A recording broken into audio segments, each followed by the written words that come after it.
Okay, and so hey YouTube, it's Darkbyte here, and today we're going to be learning about something called do-while loops.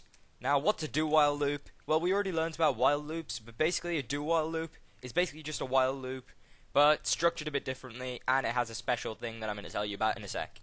So first things first, how do you create a do-while loop?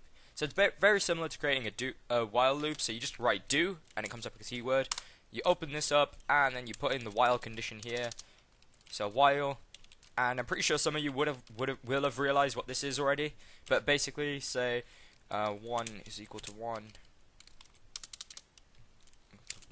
So this is obviously going to run forever. So this is how a do while loop is made. So you first put do, and then you put the while condition here afterwards. So a do while loop basically just make sure that it's going to run one time before it checks the condition. So regardless of whatever, it's just going to run this one time. So 1 is equal to 2. So I'm just going to write sysout this will happen once. Alright then. And now if we run this, even though 1 is obviously not equal to 2, and it never will be, it still ran once, because the do while loop always runs once before checking the condition.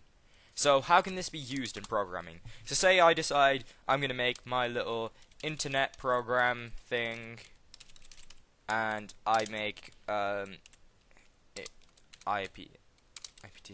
and then I decide I'm going to run this, and I'm going to check whether the guy's online, and I'm going to send him some data. So obviously, if I send him the data, and then I'm gonna go like send data and be like, yeah, I'm sending you the data. Alright, so I'm gonna send this guy the data, and obviously this guy, he doesn't have the data yet. So IPT, so I'm gonna send this guy the data.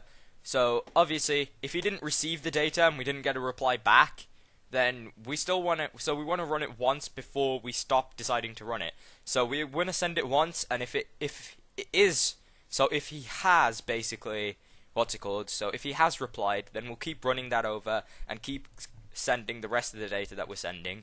If not, we're just going to abort it because we don't want to send it to nothing basically.